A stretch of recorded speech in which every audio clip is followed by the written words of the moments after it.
ये सच है, मुझे ऐसा लगता था और ऐसा ही हुआ। जैसे ही मैं घर से भागी, 1.5-2 साल में मैं एक फिल्म स्टार थी, एक ड्रग एडिक्ट थी। मेरी ज़िंदगी में इतने सारे कांड चल रहे थे कि मैं ऐसे लोगों के हाथों में लग चुकी थी कि जहाँ से मुझे शायद मौत ही निकाल सकती थी।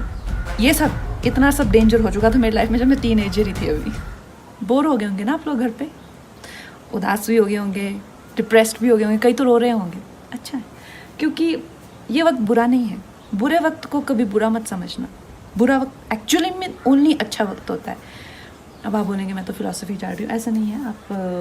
आप जानते हैं कि मैं एक मामूली सी, बहुत सारे कलाकार होते हैं, बहुत सारे लोग होते हैं, पर आप वो लोग खुश ये नहीं कह सकते कॉन्फिडेंस से कि मैं खुश हूँ, जो मैं हूँ वो बन के आज इस मुकाम पे खुश हूँ। मैं कॉन्फिडेंस से कह सकती हूँ। एंड ये बहुत बड़ी अचीवमेंट है अपने आप में, किसी भी अवार्ड से, किसी भी पैसे से, किसी भी मुकाम से बहुत बड़ी अचीवमेंट है। और मैं ऐसा कैसे बनी दोस्तों? मैं 15-16 साल की थी जब मैं घर से भाग गई थी। मुझे ऐसा लगता था कि जैसे मैं मतलब हाथ उठाऊंगी और तारे तोड़ ले आऊँगी। मेरी माँ कहती है कि एक बार मैंने बारिश में नाचते हुए तुम्हें देखा, आधा घंटा तुम ऐसा लगा था जैसे आसमान को से कुछ खींचने की कोशिश कर रही हो। ये सच है, मुझे ऐसा लगता था और ऐसा ही हुआ। जैसे ही मैं घर से भागी, 1.5-2 साल में मैं एक फिल्म स्टार थी, एक ड्रग एडिक्ट थी। मेरी ज़िंदगी में इतने सारे कांड चल रहे थे कि मैं ऐसे लोगों के हाथों में लग चुकी थी कि जहाँ से मुझे शायद मौत ही निकाल सकती थी। ये सब इतना सब डेंजर हो चुका था मेरी लाइफ में जब मैं टीनेजर ही थी अभी। तो सोच लो मैं कितनी खतरनाक हूँ। एनीवे, सो उसके बाद हुआ यूँ कि मेरी ज़िंदगी में एक बहुत अच्छे शख्स आए, मेरे मित्र, जो उस टाइम एक स्ट्रगलिंग फाइट मास्टर थे।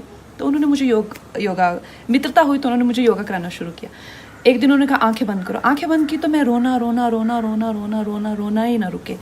तो कहते यार बड़ी अजीब लड़की, आंखें ही नहीं बंद कर सकती, तो मेडिटेशन कैसे करेगी? तो उन्होंने मौका मिलते ही मुझे एक बुक दे दी, राजा योगा। तो उस बुक में प्रोसेसेस हैं बहुत सारे, बहुत अच्छे, और मैंने विवेकानंद जी को अपना गुरु मान लिया और उन्हीं के गाइडेंस में मैंने अपने आप को बहुत संवारा।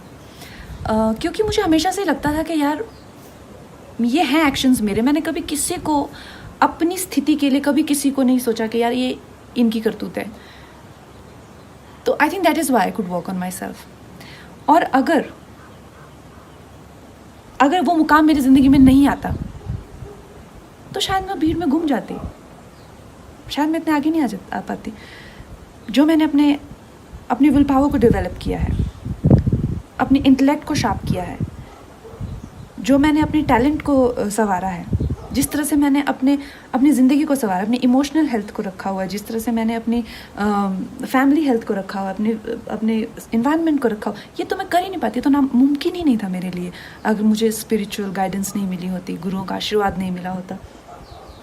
तो इस मुकाम की बड़ी अहमियत है। और जो प्रोसेस मैंने किया था, ब्रह्मचर्य का मैंने सहारा लिया था 2-2.5 साल।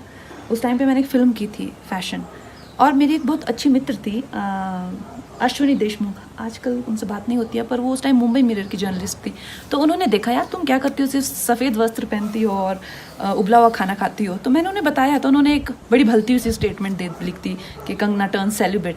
तो ब्रह्मचर्य इज़ नॉट अबाउट सेलिब्रेसी और नॉट जस्ट अबाउट सेलिब्रेसी। ब्रह्मचर्य के बहुत अच्छे प्रोसेसेस होते हैं, और उससे जो है आपकी एनर्जी को अगर आपको बिल्कुल अपने हाथों में लेना हो, अगर आपको अपनी लाइफ की जो गाड़ी की ब्रेक है या क्लच है, सब अपने हाथ में, व्हील अपने हाथ में लेना है, you need to do processes like that. And specially अगर आपके पास ऐसी वॉलेटाइल एनर्जी हो। तो दोस्तों कहने का मतलब ये है कि इस वक्त का फ़ायदा उठाइए। बुरा वक्त ही ओनली अच्छा वक्त। और अब 5वें दिन मेरी और रंगोली की एनर्जी भी थोड़ी लो आती जा रही है। क्या कहती हो रंगू? बहुत लो है आज।